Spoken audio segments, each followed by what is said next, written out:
এখনকার ঘরে ঘরে স্বামী স্ত্রী দ্বন্দ্ব আছে না? কয়টা ছেলে মেয়ে ভালো, ওই যে শিক্ষা নাই, কি নাই?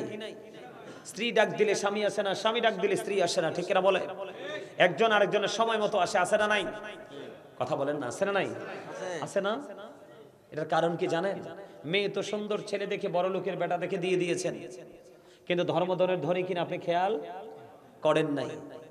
আবার ঘরে বউ আনার সময় আপনার ছেলে হ্যান্ডসাম, মেয়েও খুঁজতেছেন হ্যান্ডসাম, একটু শ্যামলা হইলে তো নাক আকাশে চলে যায়। কি মেয়েকে আমরা বউ বানাবো না? আপনি ধনী কিনা সেটাও দেখবেন, সুন্দর কিনা সেটাও দেখবেন, বংশ কিনা সেটাও দেখবেন, আরেকটা দেখতে হবে ধর্মধনের ধনী কিনা। রাসূল বলেছেন, কান কাটা বাদি দাসীও যদি হয় আল্লাহ ওয়ালা, তাকেই তুমি বউ করে ঘরে তোলো। সুবহানাল্লাহ বলেন না? বাবা মার কি সেই শিক্ষা আছে এখন? নাই। বউয়ের ক্ষেত্রে, ছেলের ক্ষেত্রে ধার্মিক বউ খুঁজেন, কিন্তু মেয়েকে পাঠিয়ে দিয়েছেন পেন্সিল শু, পায়ে আলতা, ঠোঁটে লিপস্টিক, কপালে টিপ দিয়ে চলে গেছে শপিং কমপ্লেক্সে। প্রত্যেকটা বাবা যদি তার ঘরে, এদিক তাকান, প্রত্যেকটা বাবা যদি তার ঘরে পর্দাশীল মেয়ে গড়ে তুলতে পারে, নামাজি মেয়ে গড়ে তুলতে পারে, অটো প্রত্যেকটা ঘরে পর্দাশীল বউ চলে আসবে। কথা বলেন না কেন? তেঁতুল গাছ লাগালে কি আসে? তেঁতুলে তো আসে। ঠিক তেমনি আপনি যেমন বউ ঘরে আনবেন, ঠিক বাচ্চাও ঠিক তেমনই হবে। আপনাদের আমাদের সমস্যার কোনো শেষ নাই। এই সমস্যার অবসান একটা জায়গা থেকে হতে পারে। আল্লাহ রাব্বুল আলামিন বলে দিয়েছেন, join with my dear people, come to my paradise. আল্লাহ রাব্বুল আলামিন বলেছেন, ফাদখুলি ফি ইবাদি ওয়াদখুলি জান্নাতি। আল্লাহ বলেছেন, আমার প্রিয় লোকেদের সাথে যুক্ত হও আর আমার জান্নাতে চলে আসো। এই প্রিয় লোকগুলোকে আল্লাহ বলেছেন, ইয়া আইয়ুহাল্লাযীনা আমানুত্তাকুল্লাহা ওয়াবতাগু ইলাইহিল ওসিলা। আল্লাহ বলেছেন, হে ইমানদারগণ, O believers, you fear me. আল্লাহ ইমানদারদেরকে ডেকে বলেছেন, ইমানদারেরা তোমরা আমাকে কি করো, আল্লাহকে কি করো? কথা বলে না। ইমানদারদেরকে কি বলা হয়েছে? তোমরা আল্লাহকে কি করো? ভয় করো। আল্লাহকে পাওয়ার জন্য উসিলা তালাশ করো। উসিলাটা কি? অকুনু মা সাদিকিন, ট্রুথফুল মেন, সত্যবাদীদের অন্তর্ভুক্ত হও। এই সত্যবাদী হলো কি? হক্কানি আলেম এবং হক্কানি আল্লাহর ওলিরা। জোরে জোরে কন্যা সুবহানাল্লাহ। আপনি যেমন বাড়ি বানানোর জন্য ফরজ হয়ে যায় ইঞ্জিনিয়ার, অসুস্থ হওয়ার পরে আপনার ফরজ হয়ে যায় ট্রিটমেন্ট। এটা কথার কথা বললাম, আসলে ট্রিটমেন্ট করা নবীর সুন্নাহ, ঠিক কিনা বলেন? আরো জোরে বলেন। কিন্তু জীবন বাঁচানো তো ফরজ। জীবন, তুমি তার গোস্তটিগুলো খাও, তিনি গোস্তগুলো চিবিয়ে চিবিয়ে খাবে, মুখ বেঞ্চাবে, কিন্তু ওখান থেকে বাঁচতে পারবে না, খাইতে হবে।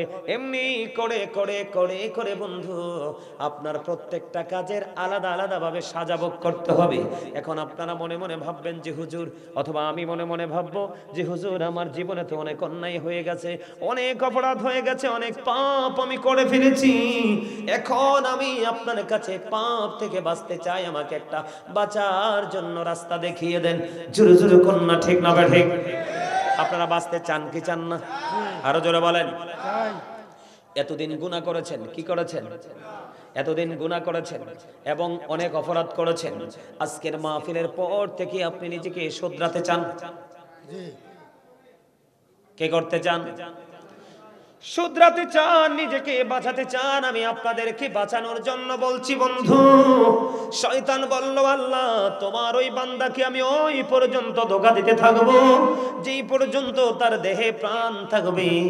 আমার আল্লাহ ডেকে ডেকে বলে, শয়তান তুমিও শুনে রাখো, আমিও আমার বান্দাগুলোকে ওই পর্যন্ত ক্ষমা করতে থাকবো যেই পর্যন্ত তারা আমার কাছে ক্ষমা চাইতে থাকবে। জোরে জোরে বলেন না সুবহানাল্লাহ। জোরে জোরে বলুন না সুবহানাল্লাহ। আপনারা কি জানেননি সুবহানাল্লাহটা কি? আমরা সবাই জান্নাতের বাগানে এসেছি। এটা জান্নাতের বাগান, আমরা জান্নাতের বাগানের মেহমান। আমাদের জন্য জান্নাতের খাবার হলো বন্ধু এই জিকিরগুলো। ওয়াজ ভালো লাগে না? না লাগে? কার কার কাছে? সবার কাছে ভালো লাগে। যদি আপনাদের কাছে সত্যি ভালো লাগে, আপনাদেরকে আমি বলবো, আপনাদের সামনে যে খালি জায়গাগুলো আছে এটি একটু ফিল আপ করে বসেন, আসেন। কারণ কি জানেন, আপনাদের এখনো আমি অমনোযোগী দেখতে পাই। তার কারণ আপনি যখন ইবাদত করার সময় গ্যাপ থাকবে, গ্যাপের মধ্যে শয়তান আসবে, বসবে, আপনাকে ধোঁকা দিবে। কারণ আপনাদের মাঝখান থেকে একজন উঠে যায়, আবার আপনাদের মাঝখানে এসে বসে। এটা কিন্তু একেবারে অসুন্দর। আর এই সুযোগে যারা যাওয়ার চলে যান, এই সুযোগে যারা যাওয়ার চলে যান, ঠিক আছে না? হ্যাঁ, এই ফাঁকা জায়গাগুলো আপনারা যদি ফাঁকা জায়গা ফিল আপ না করেন তাহলে দেখবেন আপনার মধ্যখান থেকে আরেকজন উঠবে, উঠে চলে যাবে, তখন আবার এই জায়গাটা গ্যাপ হয়ে যাবে। এই তো এবার সুন্দর হইছে না? দেন তো ওয়াজটা কি সারা রাত হবে? রাতের কিছু অংশ, তাই না? এমনও তো হতে পারে আজকের মাহফিল আপনার নাজাতের উসিলা, ঠিক কিনা বলে? আপনার আজকের মাহফিল আপনার নাজাতের জরিয়া হতে পারে কি পারে না? পারে না? তবে হ্যাঁ, আপনার নিয়ামতটাও আপনার নিয়তের উপর নির্ভর করবে, কিয়ামতটাও আপনার নিয়তের উপর নির্ভর করবে। কি করবে? কথা বললেন না, দয়া করে কথা বললেন না। আমি যে ওয়াজগুলো করতেছি এটা কিন্তু আমার মূল বিষয় না। দেখেন না চতুর্দিক দিয়ে কথা বলতেছি না, এগুলো কিন্তু আমার মূল বিষয় না। আমার মূল একটা আলোচ্য বিষয় আছে। আমি আপনাদেরকে 4-5 বিচরণ করে আপনাদেরকে আমি এখানে এনে বসাবো, জায়গা মতো নিয়ে আসবো। বুঝতে পারছেন আমার কথা? মানুষ কতটা অধৈর্য, মানুষ কতটা অসচেতন। আমার ওই বান্দাগুলোকে আমি ওই পর্যন্ত ক্ষমা করতে থাকবো যেই পর্যন্ত আমার বান্দাগুলো আমার কাছে ক্ষমা চাইতে থাকবে। তো এই কথাটা তো আপনি মন দিয়ে শুনলে না মজা পাবেন, কিন্তু আপনার যদি মনে এখানে না থাকে, এখানে মজা কি সাজা কি বুঝবেন?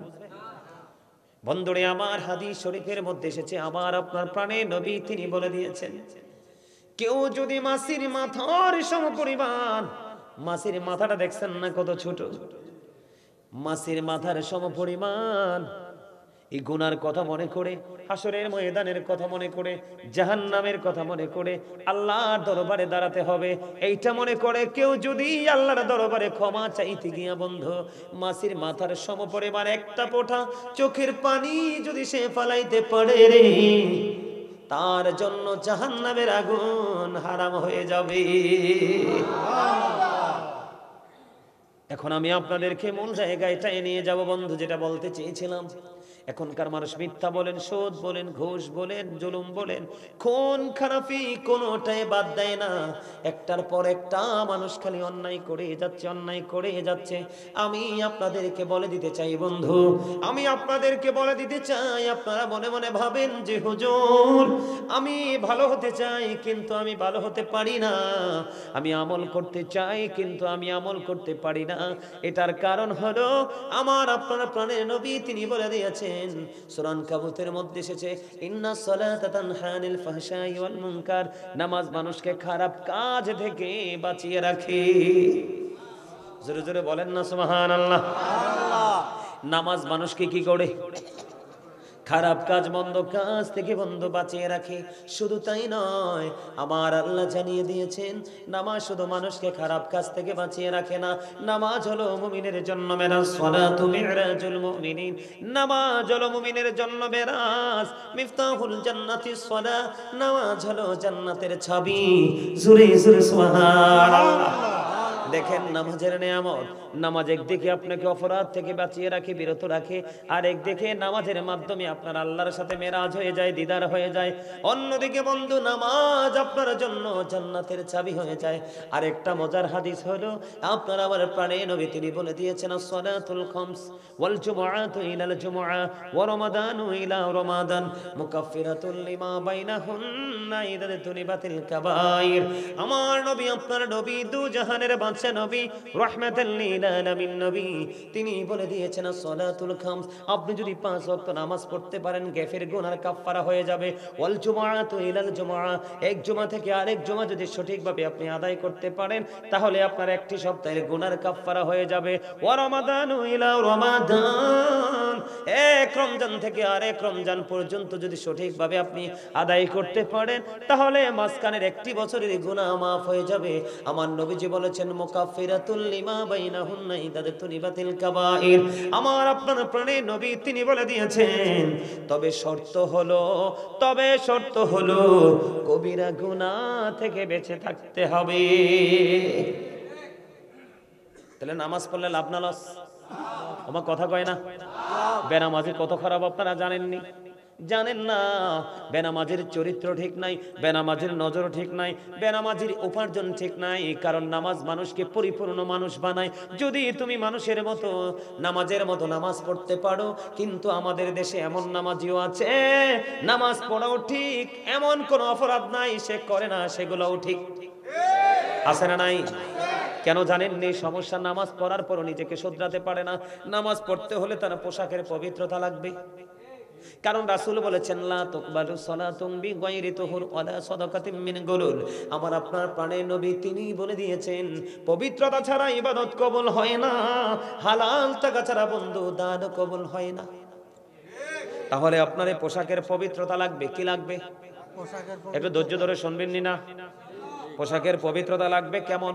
বুখারী শরীফের মধ্যে এসেছে, আপনার আমার প্রাণের নবী তিনি বলে দিয়েছেন, আপনি যদি 10 টাকা দিয়ে জামা বানান, কয় টাকা? 10 টাকা। 10 টাকা দিয়ে যদি আপনি জামা বানান, 1 টাকা আপনার অবৈধ। এটা সুদের হতে পারে, ঘুষের হতে পারে, যেই কোনো অপরাধে টাকা হারাম হতে পারে। আপনার 9টা টাকা হালাল, 1টা টাকা হারাম।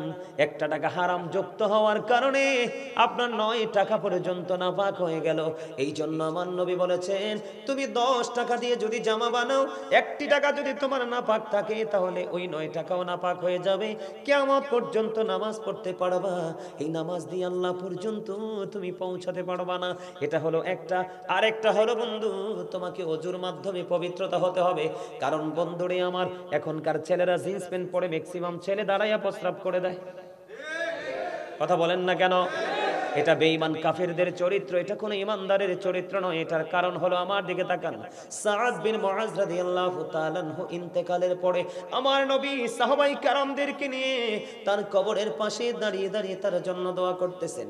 সাহাবায়ে কেরাম প্রশ্ন করলেন, ইয়া রাসূলুল্লাহ, ইয়া হাবিবাল্লাহ, নবী গো, তার কবরের পাশে দাঁড়িয়ে দোয়া করার মানে কি, কারণ কি? আমার আপনার পারে নবী ডাক দিয়ে বললেন, এই সাদ বিন মুআজ তিনি এত বেশি আল্লাহওয়ালা ছিল, এত বেশি পরেজগার ছিল, এত বেশি বুজুর্গ ছিল, যার ইন্তেকালের পরে তার জানাজায় 70,000 ফেরেশতা অংশগ্রহণ করেছে। ইয়া রাসূলুল্লাহ, তারপরেও কেন গো তার জন্য দোয়া করছেন? আমার আপনার প্রাণের নবী তিনি বলে দিলেন, তিনি এত বেশি আমল করেছেন, 70,000 ফেরেশতা তার জানাজায় অংশগ্রহণ করেছে, তারপরেও তার কবর আযাব হবে সম্ভাবনা রয়েছে। কারণ কি গো নবী, তিনি আমল করেছে ঠিকই, কিন্তু প্রস্রাব করার পরে ভালো করে পবিত্র হয় নাই। মানে নাউজুবিল্লাহ বলেন না কেন? আছে না নাই? এই খবর তো পেয়ে গেলাম। আপনার এখনকার ছেলেরা প্রস্রাব করে, যে দেখবেন হুট করে প্রস্রাব করে, পানিও ভালো করে খরচ করে না, তার কাপড় না পাক থাকে, ওযুও ভালো করে করতে জানে না, ওযুটাও বন্ধ ভালো করে করতে জানে না। বর্তমান সময়ের সবচেয়ে বড় সমস্যা হলো যুবকদের একটা সমস্যা। আপনাদের এলাকার ছেলেরা জিন্স প্যান্ট পরে কি পরে না? আমি আপনাদেরকে আগেই মানে প্র্যাকটিক্যালটা বলি, আজকে থেকে যদি একটা ছেলে জিন্স প্যান্ট পরে নামাজে সেজদা দেয়, পাঞ্জাবি যদি না পরে, গেঞ্জি অথবা শার্ট পরে হোক, আপনি পিছনের কাতার থেকে তার লজ্জাস্থানটা দেখতে পাবেন। কথা বলে না কেন? দেখা যায় কি যায় না? কিসের কারণে? কারণ আপনাকে আমি আগেই বলেছি, 2টা সূরা থেকে 2টা আয়াত বলেছি। আল্লাহ মানুষকে মন মতো বানিয়েছে, মানুষকে সুন্দর করে বানিয়েছে, এবং আল্লাহ রাব্বুল আলামিন সুন্দর করে বানানোর পরে নারীদের যেমনি পর্দা ফরজ করেছেন, তেমনি পুরুষেরও পর্দা ফরজ করে দিয়েছেন। পুরুষের পর্দাটা ফরজ হলো ওই কন্ডিশন, এই দিক দিয়ে থাকবে নাভি বরাবর, উপর দিয়ে থাকবে টাকনোর উপরে। এখন আপনার ছেলেদের পোশাকটা দেখবেন আপনি, উপর দিয়েও নাভির 3 থেকে 4 আঙ্গুল নিচে লজ্জাস্থান দেখা যায়, পিছনের দিক দিয়েও তার লজ্জাস্থান দেখা যায়। টাকনোর উপরে থাকার কথা, এটা টাকনোর নিচে নয়, মোড়ার নিচে চলে গেছে। আমি আপনাদেরকে কোরআন থেকে দলিল দেই, গায়ের জোরে কিছুই চলবে না, চলবে শুধু কোরআন এবং হাদিসের জোরে। আমি আপনাকে বলি বন্ধু, আপনার জন্য 3টি পোশাক, একটা হলো লজ্জাস্থান ঢাকার পোশাক, আরেকটা হলো সাজসজ্জা ভিআইপি পরিবেশে যাওয়ার পোশাক, আরেকটা হলো আমার আল্লাহ বলেছেন লিবাসুত তাকওয়া যালিকা খায়র, একটা হলো বন্ধু তাকওয়ার পোশাক, যেই পোশাকটা আমার আল্লাহর কাছে সবচেয়ে বেশি পছন্দের। এই দিক দিয়ে থাকবে নাভি বরাবর অথবা নাভির উপর, নিচের দিক দিয়ে থাকবে বন্ধ টাকনুর উপরে। এই কন্ডিশনে পোশাক পরা পুরুষের জন্য ফরজ। এইটা হলো ইমানদার পুরুষের জন্য পর্দা। এটা কি? ইমানদার পুরুষের জন্য কি? এখন আসেন বন্ধু বুঝু, হুজুর এখানে আসলেন কেন? এখনকার ম্যাক্সিমাম ছেলে এই পোশাক পরে নামাজ পড়ে, তাদের এই নামাজ দিয়ে ফায়দা হবে না, কারণ তাদের নামাজ পরিপূর্ণ হবে না। আমার নবী মসজিদে অবস্থান করতেছেন, হঠাৎ করে একজন এসে নামাজের নিয়ত বেঁধে ফেললেন। নবীজি বললেন তুমি ওযু করে আসো। তিনি নামাজ ভেঙে ওযু করতে গেলেন, ওযু শেষ করে এসে তিনি আবার এসে নামাজের নিয়ত বাঁধলেন। আমার নবীজি বললেন তুমি ওযু করে আসো। আবার তিনি ওযু করতে গেল, ওযু শেষ করে এসে তিনি আবার নামাজের নিয়ত বাঁধলেন। আমার নবীজি বললেন তুমি ওযু করে আসো।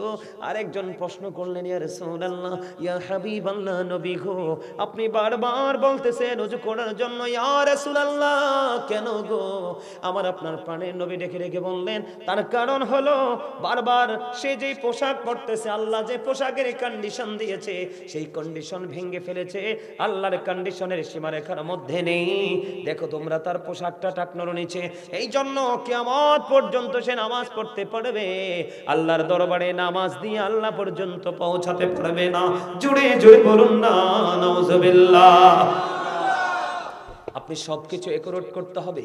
এবং সর্বশেষে আপনাকে আমি বলি বন্ধু, আপনি নামাজে দাঁড়িয়েছেন, কেমন করে নামাজ পড়বেন? আপনি নামাজে দাঁড়ানোর পরে চিন্তা করেন আপনার খামারের পশুগুলো ঠিক আছে কিনা, আপনার ঘেরের মাছগুলো ঠিক আছে কিনা, এই রকম দুনিয়ার চিন্তা করেন। বন্ধুরে আমার, এসাম ইবনে ইউসুফ হাতিম ইবনে আসামকে প্রশ্ন করলেন আপনি বলে দেন আপনি কেমন করে নামাজ পড়েন? তিনি উত্তর দিলেন আমি যখন নামাজে দাঁড়াই আমার কাছে মনে হয় আমি যেন ফুলছেরাতের পোলের উপর দাঁড়িয়েছি। কত তাকওয়া, খেয়াল করছেন কত মনোযোগ? কারণ নামাজের মধ্যে অমনোযোগী হইলে ওই যে আল্লাহ বলেছেন ফাওয়াইলুল লিল মুসাল্লিন, ঠিক কিনা বলে? আর জোরে শোনেন নাই এই ওয়াজ? আবার আজকে জাস্ট একটু মনে করাই দিতেছি আর কি, এর আপনারা সবাই জানেন, আমি একটু মনে করাই দিচ্ছি আবার, কারণ আপনারা তো ভুলে যান। তিনি বলতেছেন আমি যখন নামাজে দাঁড়াই মনে হয় আমি যেন ফুলছেরাতের পোলের উপর দাঁড়িয়েছি। আমার কাছে মনে হয় আমার ডান দিকে জান্নাত অবস্থিত, আমার কাছে মনে হয় আমার বাম দিকে জাহান্নাম অবস্থিত। আমি আল্লাহকে দেখতে পাই না, আমার কাছে মনে হয় আল্লাহ আমার নামাজটা দেখতেছে। আমার কাছে মনে হয় আমার সামনেই খানায় কাবা, আর আমার কাছে মনে হয় আমার পিছনেই যেন আজরাইল। এই নামাজটা আমার জীবনের শেষ নামাজ, আমি নামাজ শেষ করতে দেরি আমার কাছে মনে হয় আজরাইল এসে আমার প্রাণ পাখিটা নিয়ে যাবে। জুড়ে জুড়ে বলুন না সুবহানাল্লাহ। আপনারা বলেন তো কয়জন এরকম চিন্তা নিয়ে নামাজ পড়ে? নামাজের মনোযোগটা কেমন হতে হবে বন্ধু? হযরত ইমাম আযম আবু হানিফা রাহমাতুল্লাহি আলাইহি, হানাফি মাযহাবের ইমাম, তিনি একটানা বন্ধু এশারের ওযু দিয়ে কম পক্ষে 40 থেকে 50 বছর তিনি ফজরের নামাজ পড়েছে। জোরে জোরে বলুন না সুবহানাল্লাহ। নামাজের মধ্যে কেমন মনোযোগ আপনার থাকতে হবে আমি আপনাদেরকে বলি। বুখারী সিত্তার অন্যতম হাদিস গ্রন্থ হলো বন্ধু 6টা, এর মধ্যে একটা হলো বুখারী শরীফ। বুখারী শরীফ যিনি লিখেছেন ইমাম বুখারী, তিনি একদিন নামাজ পড়তেছেন। নামাজ যখন তিনি পড়লেন, নামাজ চলাকালীন বন্ধু তিনি অনুভব করতে পারলে ওই রকম ভাবে তিনি অনুভব করতে পারেনি। তিনি যখন নামাজ শেষ করলো, নামাজ শেষ করার পরে ওনার ছাত্রকে ডাক দিয়ে বলল ছাত্র তুমি একটু নজর দিয়ে দেখো আমার পেটটার মধ্যে কি হয়েছে। ছাত্র ইমাম বুখারীর জুব্বাটা উঠালো, উঠানোর পরে চাইয়া দেখলেন বন্ধু বিষাক্ত ভেঙ্গুল পোকা। আপনারা দেখছেন নি মাটিতে বাসা করে কালো কালো ভেঙ্গুল, দেখেন নাই? অত্যন্ত বিষাক্ত পোকা, একটা নয় দুইটা নয় বন্ধু 10টা কামড় দিয়েছে। এবার ছাত্র উস্তাদকে ডেকে ডেকে বলে হুজুর আপনি কেমন করে নামাজ পড়লেন? এই বিষাক্ত পোকা একটা নয় দুইটা নয়, আপনাকে 10টা কামড় দিয়েছে। এবার ইমাম বুখারী একটা ডাক দিয়ে বলল আমি যখন নামাজে দাঁড়ালাম, নামাজ যখন আমি একাগ্রচিত্তে পড়া শুরু করলাম, নামাজে যখন আমি কোরআন তেলাওয়াত শুরু করলাম, আমার কাছে এত মধু মনে হয়েছে রে, এই বিষাক্ত পোকার কামড় আমি অনুভবই করতে পারি না। আর আপনার নামাজ কবুল হবে কেমনে? আপনার দোয়া কবুল হবে কেমনে? আল্লাহ আপনাকে আল্লাহর প্রিয় বলে কবুল করবে কেমনে? আপনি বাড়িতে 2-1টা বাচ্চা কি গেছে, বিদেশ গেছে, ছোট্টখাট্ট বিল্ডিং বানাইছেন, একটু 5, 10, 20, 50, 1 লাখ 2 লাখ টাকা ব্যাংকে আছে, আপনাকে ছোঁয়া যায় না, মনে হয় যেন আমাকে অ্যাটাক করবেন আপনি।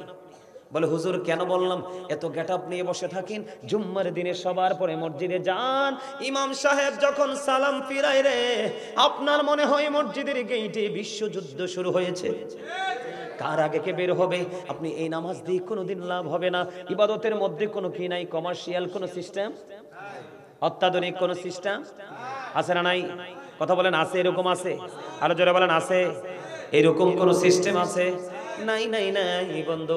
এই জন্য আপনাকে তাকওয়া নিয়ে নামাজ পড়তে হবে। কি নিয়ে?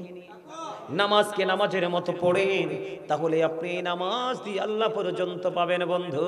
ঈসা রুহুল্লাহ একদিন চাইয়ে হাঁটতেছেন রাস্তা দিয়ে, হঠাৎ করে তিনি চাইয়া দেখলেন একটা পাখি নিজে নিজে শরীরটাকে ময়লা করে নিচ্ছে, ধুলাবালিতে দোসর করছে, আবার ওখান থেকে উঠে গিয়ে বন্ধু নিজে পানির মধ্যে গোসল করতেছে। এমনি করে করে করে করে বন্ধু 5 বার এরকম করলো। ঈসা রুহুল্লাহ দাঁড়িয়ে দাঁড়িয়ে চিন্তা করে, এই রহস্যময় দৃশ্য কেন দেখলাম, এটার কারণ কি? আমার আল্লাহ সঙ্গে সঙ্গে জিব্রাইল পাঠিয়ে দিলেন, জিব্রাইল যাও যাও যাও ঈসা রুহুল্লাহকে মেসেজটুকু দিয়ে আসো। ওই পাখিটা হলো আমার হাবিবুল্লাহর উম্মতের নিদর্শন। বলে কেমন?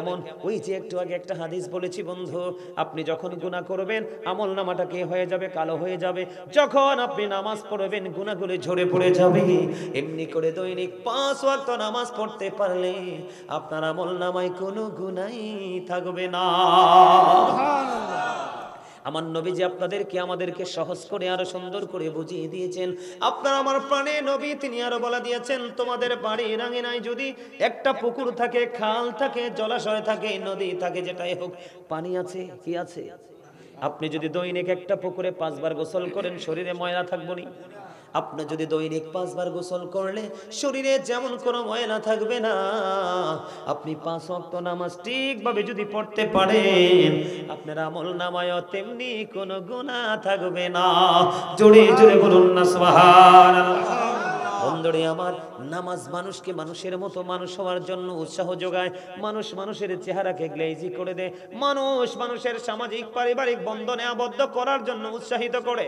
নামাজ এত বড় একটা নিয়ামত, আপনি শুধু নামাজকে নামাজ ভেবে নামাজ পড়ে থাকেন, দেখবেন আপনার গুনাহ করা তো থাক দূরে, আপনি গুনাহ অপরাধের কথা শুনলেই মুখ থেকে অটো থুতু বের হয়ে আসবে। কথা কি বুঝতে পারেন আমার বন্ধুরে আমার? মুসা কালিমুল্লাহর দরবারে খেয়াল করেন, মুসা কালিমুল্লাহর দরবারে একদিন একটা তওবা করনেওয়ালা মহিলা আসলো। এই মহিলাটা কেন তওবা করেছে শুনেন। মহিলাটা ব্যভিচার করেছে, তার মানে জিনা করেছে। ব্যভিচার করার পরে তার গর্ভে সন্তান চলে আসছে। সন্তান যখন চলে আসলো, সন্তান চলে আসার পরে সন্তানটা বড় হলো, প্রসব করলো। প্রসব করার পরে বন্ধু ওই মহিলা তার সন্তানটাকে নিজের হাতে গলা টিপে হত্যা করেছে। হত্যা করার পরে আবার তিনি তওবা করেছে। তওবা সম্পূর্ণ করে আবার চলে গেলেন মুসা কালিমুল্লাহর দরবারে। মুসা কালিমুল্লাহর কাছে গিয়ে বললেন, মুসা, ও আল্লাহর নবী মুসা, আমি ব্যভিচার করেছি, তওবা করেছি, ব্যভিচারের মাধ্যমে সন্তান ধারণ করেছি, আমি তওবা করেছি। ও আল্লাহর নবী মুসা, আপনি বলে দেন আমার গুনাহগুলি আমার আল্লাহ ক্ষমা করেছে কিনা। এই কথা বলতে দেরি মুসা কালিমুল্লাহ ওই মহিলার কোনো উত্তর দিলেন না। উত্তর না দিয়ে দূর দূর করে ওনাকে মুসার দরবার থেকে মহিলাকে তাড়িয়ে দিলেন। তাড়িয়ে দিতে দেরি এবার জিব্রাইল মুসা কালিমুল্লাহর কাছে চলে আসলেন আল্লাহর পক্ষ থেকে। এসে মুসা কালিমুল্লাহকে প্রশ্ন করলেন, ওগো নবী মুসা, আপনি ওই মহিলাটাকে কেন বিদায় করে দিয়েছেন আপনার কাছ থেকে? এবার ওই মুসা কালিমুল্লাহ একটা ডাক দিয়ে বললেন, এই মহিলা এত ভয়ঙ্কর পাপী। এই কথা শুনতে দেরি এবার বন্ধু মুসা কালিমুল্লাহ যখন বললেন ওই মহিলা ভয়ঙ্কর অপরাধী, এবার ওই জিবরাইল ডেকে ডেকে বললেন, ওগো নবী, আল্লাহর নবী মুসা কালিমুল্লাহ, আপনার কাছে এই মহিলাটাকে অনেক বড় পাপী জঘন্য বলে তাড়িয়ে দিয়েছেন। শুনেন, আমার আল্লাহ জানিয়ে দিয়েছে ওই ব্যভিচারিণী মহিলার চাইতেও নিকৃষ্ট হলো যেই মানুষগুলো ইচ্ছে করে নামাজ ছেড়ে দেয়। জোরে জোরে বলুন না নাউজুবিল্লাহ। আছে না নাই? আমাদের মধ্যে বেনামাজি এরকম আছে না? প্রতিদিন ফেরেশতারা শিফট আকারে পৃথিবীতে আসে। কি আকারে? কথা বলে না, কি আকারে? টাইম তো অনেক হয়ে গেছে, সময়টা কোন দিয়ে গেল? আমার তো মনে হয় আমি ওয়াজে করছি না, 11টা বাজে যাইতেছে। কটা বাজে? 10:33 না?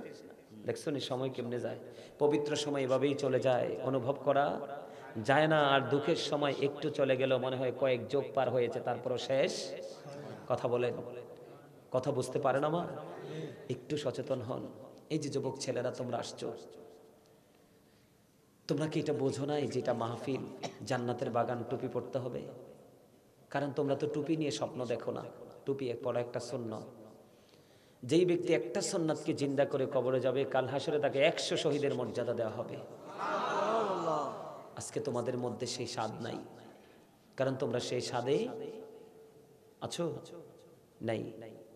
এই যে তোমরা জিন্স প্যান্ট পরছো, একবারও কি জিজ্ঞেস করছো কোন হুজুরকে যে হুজুর, যেই পোশাকটা পরার পরে আমি আমার লজ্জাস্থানটাকে ঢাকতে পারলাম না, এই পোশাকটা আদৌ কি পরা জায়েজ কিনা? আল্লাহ রাব্বুল আলামিন 3 শ্রেণীর মানুষকে দয়া করবে না, কাল হাসরের দিন মায়া করবে না, তাদের উপর রহমত করবে না। 3 শ্রেণীর মানুষের মধ্যে প্রথমটাই হলো যারা অহংকার করে করে টাকনোর নিচে ঝুলিয়ে ঝুলিয়ে পোশাক পরে, এবার হোক লুঙ্গি, হোক প্যান্ট, হোক ট্রাউজার, হোক পায়জামা, যেটাই হোক। 2 নাম্বার হলো যেই মানুষগুলো মানুষের উপকার করে, সুযোগ পাইলে আবার মানুষকে খোঁটা দেয়। আর আরেক ধরনের মানুষ আছে আমাদের সমাজে, যেটা বেশি সাফার করতেছে এখন মানুষ, বা এখন যদিও মোটামুটি একটু সহনশীলতার মধ্যে আসছে, একটা ভারসাম্যের মধ্যে আসছে, কিন্তু আজ থেকে 6-7 মাস আগে বা তারও আগে এই দেশের মধ্যবিত্ত পরিবার এবং গরিব মানুষগুলোর উপায় ছিল না। নিত্যদিনের যে চাহিদা পূরণ করতে হয় দ্রব্য সামগ্রী, দেশে বাজার ছিল চড়া। কথা বলেন, চড়া ছিল কি ছিল না? 3 নাম্বার হলো যারা মিথ্যা কথা বলে বলে কাস্টমার থেকে বিভিন্ন ব্যবসার মাধ্যমে টাকা হাতিয়ে নেয়। আপনি চিন্তা করেন এবার, আপনি আমি আমরা কিভাবে নামাজ পড়েছি? আমাদের নামাজ কি হইছে? কথা বলেন, হইছে? যদি হইতো তাহলে আপনার আমার মধ্যে কোন অপরাধ? আরে ভাই, আমরা মসজিদে নামাজে দাঁড়াইয়া পর্যন্ত আমরা অপরাধের চিন্তা করি। কি করি? কি করি না? কথা বলেন না কেন? নামাজটা পড়ার পরেও কি হয় না অপরাধ? বন্ধ হয় না। তাহলে বুঝে নিতে হবে, আমার আল্লাহ বলেছেন নামাজ তোমাকে ভালো কাজের দিকে এগিয়ে নিয়ে যাবে, মন্দ কাজ থেকে বাঁচিয়ে রাখবে। তুমি নামাজ পড়ার পরেও ভালো হতে পারলে না, তোমাকে ধরে নিতে হবে আমার নামাজ মালিক কবুল করে নাই। তখন যদি তুমি বুদ্ধিমান হও, বিচক্ষণতা সম্পূর্ণ ব্যক্তি হও, তাহলে আমরা যারা আছে, আপনারা যারা আছেন, আমরা চিন্তা করব কেন আমার এত প্রতিকূলতা, কেন অনুকূল পরিবেশ তো আমি খুঁজেই পাচ্ছি না। কথা কি আপনারা আমার বুঝতে পারছেন? আরো জোরে বলেন, বুঝতে পারছেন আমার কথা? নামাজ পড়বেন নি? বিশেষ করে যুবক, আমি তোমাদেরকে বলি, জুম্মার দিনে তোমরা লাল জামা পরে পরে মসজিদে আসো। তোমরা জানো না ইমানদার পুরুষের জন্য টকটকে লাল জামা মাকরুহ তাহরিমি, এটা হারামের অন্তর্ভুক্ত। আমার নবীকে এক ব্যক্তি 2টা সালাম দিলেন, হাদিস শরীফের মধ্যে এসেছে, আমার নবীজি একটা সালাম দিলেন, 2টা সালাম দিলেন, জবাব দিলেন না। তার অপরাধ হলো তার পরনে ছিল টকটকে লাল জামা। নাউজুবিল্লাহ। কত সমস্যা কল্পনা করতে পারবেন না। আছে না নাই? দোষের শেষ নাই। শ্বশুর বাড়ি থেকে আংটি দিলে মিনিমাম 6 মাস আংটি ঘুরে দেখায়, হাতলারে, কথায় কথায় হাতলারে, টোটাল হারাম। রেশমি কাপড় পরা হারাম। আমি আপনাদেরকে বলি, নামাজ, আপনারা তো ওয়াক্তিয়া নামাজে পড়েন না, প্রেমের নামাজের কথা কি বলবো? 5 ওয়াক্ত নামাজের মধ্যে 12 রাকাত সুন্নাত আছে। কত রাকাত? 12 রাকাত। ফজরে আছে 2 রাকাত, ফরজের আগের 2 রাকাত। জোহরে ফরজ নামাজের আগের 4 রাকাত, পরে 2 রাকাত। মাগরিবের ফরজের পরে 2 রাকাত, এশারের পরে ফরজের পরে 2 রাকাত। এই 12 রাকাত নামাজ যেই ব্যক্তি সুন্নাত নামাজ কন্টিনিউ পড়তে পারবে, হাদিস শরীফের মধ্যে এসেছে আল্লাহ রাব্বুল আলামিন তার জন্য জান্নাতে ঘর বরাদ্দ দিয়ে রেখেছে। আরো জোরে বলেন সুবহানাল্লাহ। যুবক, তোমরা তো হয়তো জানো না, জুম্মার নামাজ যে তোমরা পড়তে আসো, আমি দেখতে পাই ম্যাক্সিমাম জায়গা, হয়তো 2-4টা যুবক যদি আগে আসে, ম্যাক্সিমাম ছেলেরা সবার পরে মসজিদে যায়। আমি তোমাদেরকে বলি, খুতবা যখন খতিব সাহেব দেওয়ার জন্য মিম্বরে দাঁড়িয়ে যায়, প্রতি জুম্মার দিনে কিন্তু স্পেশাল ফেরেশতা পৃথিবীতে আসে জুম্মার মুসল্লিদের লিস্ট করার জন্য। কি করার জন্য? লিস্ট করার জন্য। যখন ইমাম সাহেব খুতবা দেওয়ার জন্য মিম্বরে দাঁড়িয়ে যায়, তখন ওই ফেরেশতারা লিস্টের যে নোটবুকটা, এই নোটবুকটাকে তারা বন্ধ করে দিয়ে ইমাম সাহেবের খুতবা শোনার জন্য ওই ফেরেশতারাও দাঁড়িয়ে যায়। জোরে জোরে সুবহানাল্লাহ। কিন্তু হতভাগা হলো সেই নামাজি যার নামটা ওই ফেরেশতাদের এই জুম্মার খাতায় উঠে নাই। আর যদি তুমি সবার আগে আসতে পারো, সবার আগে যদি তুমি আসতে পারো এবং সবার পরে যদি তুমি বের হতে পারো, আমার নবীজি বলে দিয়েছে সবার আগে যদি তুমি জুম্মার দিনে মসজিদে যাও, তবে যাওয়ার আগে প্রস্তুতি নিতে হবে অন্য সব দিনের চাইতে তুমি উত্তম রূপে গোসল করতে হবে, সবচেয়ে সুন্দর যে পাঞ্জাবি তোমাকে পড়তে হবে, কারণ লম্বা জামা পরে নামাজ পড়া সুন্নাত। তোমরা যেটা পড়ো এটা সুন্নত তো নয়, বরংস তোমার নামাজকে পর্যন্ত বিনষ্ট করে দেয়। আমি এই জন্য বলবো, যুবক যদি বুদ্ধিমান হও তোমাদের জন্য এগুলো উপদেশ, আর যদি বুদ্ধিমান না হও, সেন্সলেস যদি হও, এখানে তোমাদের কিচ্ছু যায় আসে না, ঠিক কিনা বলেন? তুমি যদি সবার আগে জুমার দিনে সবচেয়ে সুন্দর করে গোসল করে, সবচেয়ে দামি পাঞ্জাবি লাগাইয়া, বন্ধু তুমি আতর লাগাইয়া, তুমি যদি ধীরে ধীরে, গাড়ি আছে গাড়ির রাস্তা, তুমি গাড়িতে ওঠো না, রিক্সায় ওঠো না, অটোতে ওঠো না, নবীজি বলেছেন হেঁটে হেঁটে আসো, যত বেশি হাঁটবে রে তত গুনাহ তোমার আমলনামা থেকে ঝরে যাবে।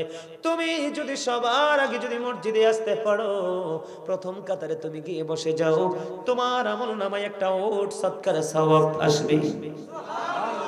শুধু এখানে একান্ত নয়, তুমি আসলে সবার আগে, বের হলে সবার পরে। আমার প্রাণের নবী বলে দিয়েছেন, যে ব্যক্তি সবার আগে মসজিদে আসবে এবং সবার পরেই যিনি বের হয়ে যাবে রে, তার মসজিদ থেকে বের হয়ে তার বাড়ি যাইতে যতগুলো কদম লাগবে, প্রত্যেকটা কদমের বিনিময়ে তার আমলনামায় 1 বছরের নফল ইবাদতের সওয়াব দেওয়া হয়।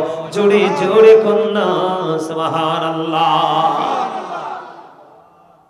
তাহলে জুমার দিন কি পড়ে আসবেন না আগে? কথা বলেন। মাগরিবের নামাজের পরে আওয়াবিন নামাজ আছে 6 রাকাত, অপ্রয়োজনীয় কোনো কথা বলা যাবে না। আপনি কোনো কথা বলবেন না, সোজা মাগরিবের নামাজটা পড়ে 6 রাকাত আওয়াবিন নামাজ পড়বেন। আমার রাসূল বলে দিয়েছেন, তুমি যদি এই নিয়মে 6 রাকাত নামাজ পড়তে পারো, একদিনের আওয়াবিন পড়ার কারণে তোমার আমলনামায় 12 বছরের নফল ইবাদতের সওয়াব দেওয়া হবে। আছে সেই খবর আমাদের? আছে? নাই। কাল হাসরের ময়দানে একজন আহ্বানকারী ডাকতে থাকবে, বন্ধু খেয়াল করেন, আহ্বানকারী আহ্বান করবে, তোমরা কে আছো রে? তাহাজ্জুদ পড়েছো, রাতের মধ্যবর্তী রাতের নামাজ পড়েছো, তার মানে তাহাজ্জুদ। কে? হাদিস শরীফের মধ্যে এসেছে, অল্প কিছু লোক হাত তুলবে, বন্ধু কে আছো? অল্প কিছু লোক বন্ধু দাঁড়াবে। আমার রাসূল বলে দিয়েছেন, এই অল্প কিছু লোককে বিনা হিসাবে জান্নাতে যাওয়ার অর্ডার দেওয়া হবে, আর যারা হাত তুলবে না তারা হিসাবের জন্য প্রস্তুতি নিবে। বুঝতে পারছেন কিছু? আসেনি এই শিক্ষা? এখন নেই। না থাকার কারণ হলো, ওই যে বললাম, আমরা দুনিয়া নিয়ে কি হয়ে গেছি? ব্যস্ত হয়ে গেছি, যেটার কথা আমরা কি করতে পারি না। মাত্র বাজে 10:30। এখনকার ছেলেরা কি 10টা 11টায় 12টায় কি ঘুমায়? ঘুমায় না। কিন্তু মাহফিলে আসে নাই। আপনি কি ভাববেন? ভবিষ্যৎ পরিকল্পনা আপনি আপনার এই ছেলেকে দিয়ে কি পরিকল্পনা করবেন?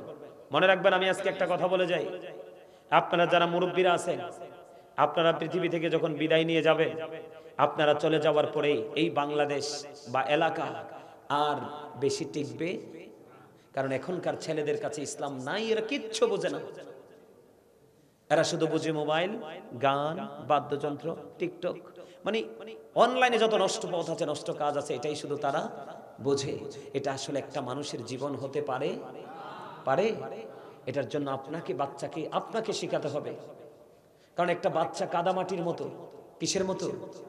একটা বাচ্চা। আমি এই জন্য বলি, every parent should take care their children very carefully. প্রত্যেকটা পিতামাতার উচিত তার সন্তানের দায়িত্ব যত্ন সহকারে পালন করা। আর আমরা সন্তান হিসেবে আমাদের উচিত, we should Obi our parents. আমাদের প্রত্যেকের উচিত সন্তান হিসেবে আমাদের পিতামাতাকে মান্য করা। তার কারণ, paradise of the child under the feet of the mother. মায়ের পায়ের নিচেই সন্তানের। কথা বলেন না কেন? এখনকার ঘরে ঘরে স্বামী স্ত্রী দ্বন্দ্ব আছে না? কয়টা ছেলে মেয়ে ভালো? ওই যে শিক্ষা নাই, কি নাই? স্ত্রী ডাক দিলে স্বামী আসে না, স্বামী ডাক দিলে স্ত্রী আসে না, ঠিক কিনা বলে? একজন আরেকজনের সময় মতো আসে, আছে না নাই? কথা বলেন না, আছে না নাই? আছে না? এটার কারণ কি জানেন? মেয়ে তো সুন্দর, ছেলে দেখে বড় লোকের বেটা দেখে দিয়ে দিয়েছেন, কিন্তু ধর্মধনের ধনী কিনা আপনি খেয়াল করেন নাই। আবার ঘরে বউ আনার সময় আপনার ছেলে হ্যান্ডসাম, মেয়েও খুঁজতেছেন হ্যান্ডসাম, একটু শ্যামলা হইলে তো নাক আকাশে চলে যায়। কি মেয়েকে আমরা বউ বানাবো? না, আপনি ধনী কিনা সেটাও দেখবেন, সুন্দর কিনা সেটাও দেখবেন, বংশ কিনা সেটাও দেখবেন, আরেকটা দেখতে হবে ধর্মদনের ধনী কিনা। রাসূল বলেছেন কান কাটা বাঁধি দাসীও যদি হয় আল্লাহ বলা তাকেই তুমি বউ করে ঘরে তোলো। সুবহানাল্লাহ বলেন না? বাবা মার কি সেই শিক্ষা আছে এখন? নাই। বউয়ের ক্ষেত্রে, ছেলের ক্ষেত্রে ধার্মিক বউ খুঁজেন, কিন্তু মেয়েকে পাঠিয়ে দিয়েছেন পেন্সিল শু, পায়ে আলতা, ঠোঁটে লিপস্টিক, কপালে টিপ দিয়ে চলে গেছে শপিং কমপ্লেক্সে। প্রত্যেকটা বাবা যদি তার ঘরে, এদিক তাকান, প্রত্যেকটা বাবা যদি তার ঘরে পর্দাশীল মেয়ে গড়ে তুলতে পারে, নামাজি মেয়ে গড়ে তুলতে পারে, অটো প্রত্যেকটা ঘরে পর্দাশীল বউ চলে আসবে। কথা বলেন না কেন? তেঁতুল গাছ লাগালে কি আসে? তেঁতুলে তো আসে। ঠিক তেমনি আপনি যেমন বউ ঘরে আনবেন, ঠিক বাচ্চাও ঠিক তেমনই হবে। আপনাদের আমাদের সমস্যার কোনো শেষ নাই। এই সমস্যার অবসান একটা জায়গা থেকে হতে পারে। আল্লাহ রাব্বুল আলামিন বলে দিয়েছেন, join with my dear people, come to my paradise. আল্লাহ রাব্বুল আলামিন বলেছেন ফাদখুলি ফি ইবাদি ওয়াদখুলি জান্নাতি। আল্লাহ বলেছেন আমার প্রিয় লোকেদের সাথে যুক্ত হও আর আমার জান্নাতে চলে আসো। এই প্রিয় লোকগুলোকে আল্লাহ বলেছেন ইয়া আইয়ুহাল্লাযীনা আমানুত্তাকুল্লাহা ওয়াবতাগু ইলাইহিল ওসিলা। আল্লাহ বলেছেন হে ইমানদারগণ, O believers, you fear me. আল্লাহ ইমানদারদেরকে ডেকে বলেছেন ইমানদারেরা তোমরা আমাকে কি করো, আল্লাহকে কি করো? কথা বলে না। ইমানদারদেরকে কি বলা হয়েছে? তোমরা আল্লাহকে কি করো? ভয় করো। আল্লাহকে পাওয়ার জন্য উসিলা তালাশ করো। উসিলাটা কি? অকুনু মা সাদিকিন, ট্রুথফুল মেন, সত্যবাদীদের অন্তর্ভুক্ত হও। এই সত্যবাদী হলো কি? হক্কানি আলেম এবং হক্কানি আল্লাহর ওলিরা। জোরে জোরে কন্যা সুবহানাল্লাহ। আপনি যেমন বাড়ি বানানোর জন্য ফরজ হয়ে যায় ইঞ্জিনিয়ার, অসুস্থ হওয়ার পরে আপনার ফরজ হয়ে যায় ট্রিটমেন্ট।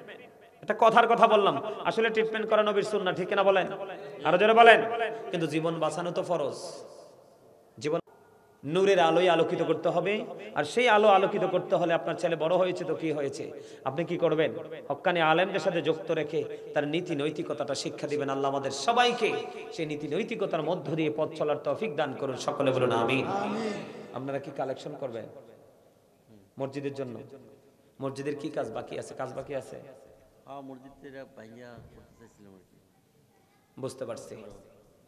আপনারা কি মসজিদ নতুন করে করার পক্ষে? মসজিদের জন্য দান করতে হবে, দিবেন?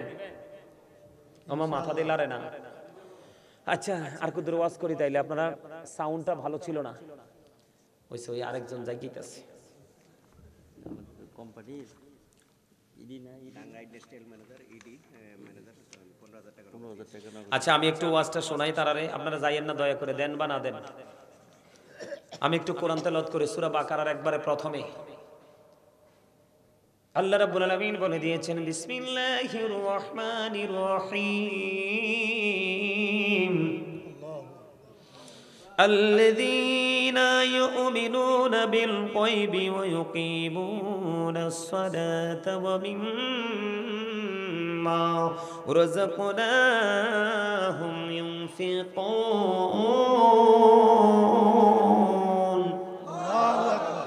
আল্লাহ কি কয় জানেন? সাবধানে ওরাই।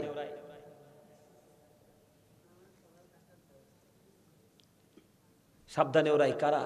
যারা অদৃশ্য বিশ্বাস করে, সালাত কায়েম করে, অমিম্মা রাযাকনাহুম ইউনফিকুন। আল্লাহ যে সম্পদ দিয়েছে, সম্পদ থেকে আল্লাহর সন্তুষ্টির জন্য খরচ করে, এরাই হলো সচ্চা ঈমানদার। আপনি নামাজও পড়লেন, বিশ্বাসও করলেন, কিন্তু অর্থ থাকার পরেও আপনি 1 টাকাই দেন, কিন্তু না দিয়ে থাকা উচিত। কথা বলেন না কেন? কথা বুঝতে পারছে?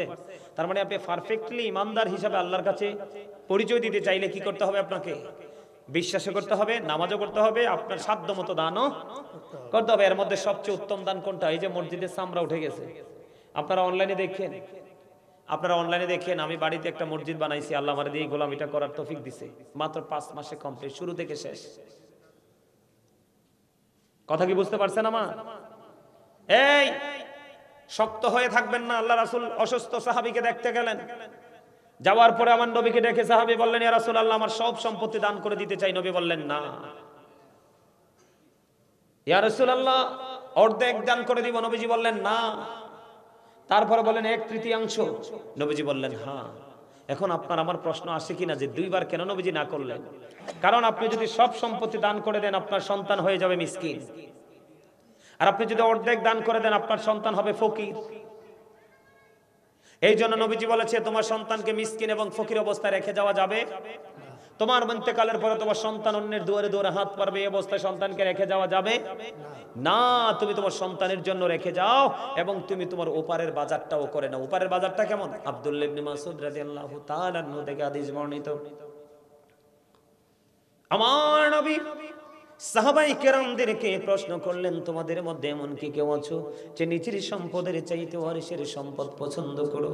এবার সাহাবায়ে কেরাম বললেন, ইয়া রাসূলুল্লাহ, ইয়া হাবিবাল্লাহ, নবী গো, না না না, আমাদের মধ্যে এমন তো কেউ নাই যে নিজের সম্পদের চাইতে ওয়ারিসের সম্পদ বেশি পছন্দ করে। এবার আমার নবীজি বললেন, তুমি ইন্তেকাল করার আগে যা আল্লাহর সন্তুষ্টির জন্য দান করে যাও, এগুলোই হলো তোমার সম্পদ। আর যা তুমি এই পৃথিবীর বুকে রেখে যাবে তাই হলো তোমার ওয়ারিসের সম্পদ। আপনি যদি একটু আপনার ব্যাকগ্রাউন্ডটা ঘুরে আসেন, আপনার দাদা চলে গেছে, দাদার বাবা চলে গেছে, কিন্তু তারা কেহ নাই, তাদের সম্পদ এখনো আছে। কিন্তু তারা খায় না সম্পদ, না তারা ওয়ারিসরা খায়। এমনও নাতি আছে, এমনও সন্তান আছে, বাবা টাকার পাহাড় গড়ে দিয়ে গেছে, কিন্তু সন্তানটাকে মানুষ বানাইতে পারেন, এটাও মানুষ হয়ে গেছে। বাবার জন্য দোয়া করায় না, দান সদকা করায় না, ঠিক কিনা বলেন? এই জন্য প্রত্যেকটা মুমিনের উচিত যারা যারা সাধ্য অনুযায়ী মসজিদের জন্য, মাদ্রাসার জন্য, এতিমদের জন্য, রাস্তার জন্য, জন উন্নয়নমূলক কাজে নিজেকে নিয়োজিত রাখা। কারণ আপনাকে মনে রাখতে হবে, আল্লামা ইকবাল তিনি কি বলেছেন, খোদা প্রাপ্তির পথ রয়েছে লোকানো, রয়েছে মানব সেবার মাঝে, পাবো না কোথা খেয়াল খেলনা, তাসবিহ আর যায় নামাজে, দাড়ি টুপি পাগড়ি নামাজ সব কিছু আপনি কমপ্লিট করে রাখলেন, কিন্তু মানুষ এবং সৃষ্টির কাছাকাছি যেতে পারলেন না, এটা দিয়ে আপনার কোনো ফায়দা হবে না। কথা বলে না কেন? আরো জোরে। আপনাদের মসজিদের জন্য আপনারা কি একটু দান করবেন? কথা বলে না, করবেন না? যার যার সাধ্য অনুযায়ী কোন সর্বপ্রথম বলে, হুজুর মসজিদের জন্য আমি এত দিব। ইমতিয়াজ আমার সাথে আসছে আমার সফর সঙ্গী ইমতিয়াজ দিয়েছেন নগদ 500 টাকা। তোমার নাম কি? তানবীর নগদ দিয়েছেন 500 টাকা। মারহাবা। দুজন দিলেন 1000 টাকা। আল্লাহ তাদেরকে তুমি কবুল করে নাও, জীবনের গুনাহগুলি মাফ করে দাও, হায়াতের মধ্যে তুমি বরকত দিয়ে দাও, মনে যত আশা সব আশা তুমি পুরা করে দাও। জোরে জোরে কোন আমিন। আপনার নামটা? হযরত মাওলানা আমজাদ হোসেন সাহেব, শিক্ষক, ডাঙ্গা দাখিল মাদ্রাসা, তিনি ওনার বাবা মার নামে নগদ দিয়ে দিয়েছেন 600 টাকা। মারহাবা। আল্লাহ কবুল করো, মঞ্জুর করো। দানের খবর তুমি সোনার মদিনায় পৌঁছায় দাও। আরেকজন মহিলা দিয়েছেন 50 টাকা। মারহাবা। আল্লাহ কবুল করো, মঞ্জুর করো। দানের খবর তুমি সোনার মদিনায় পৌঁছায় দাও। জোরে জোরে বলো না আমিন। আপনাদের এই প্রতিষ্ঠান আপনাদের কি করতে হবে? কেউ কিন্তু শক্ত হয়ে থাকলে প্রতিষ্ঠান গড়ে উঠবে।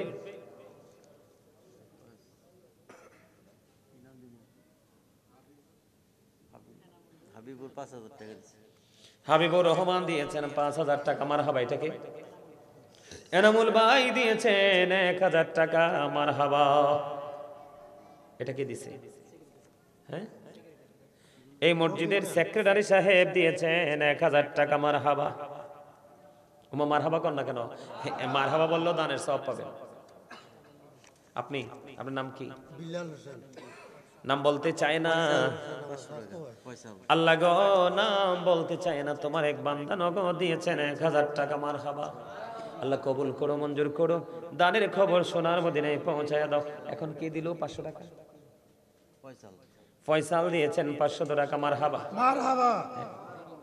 তোমার নাম কি? লিজাম দাদার জন্য দিয়েছেন 550 টাকা। মারহাবা। দাদা দাদির জন্য দোয়া করতে হয়েছে 1000 টাকা। সেলিম, সেলিম দাদা দাদির জন্য দোয়া করতে বলছে। সেলিম দাদা দাদির জন্য, সেলিম দিয়েছেন 1000 টাকা। মারহাবা। দাদা দাদির জন্য দোয়া চেয়েছেন, আল্লাহ তুমি কবুল করে নাও। জোরে জোরে কোন আমিন। ডাঙ্গা ইন্ডাস্ট্রিয়াল পার্কের এডি ম্যানেজার ফজলে রাব্বি, তিনি নগদ দিয়ে দিয়েছেন 15000 টাকা। মারহাবা।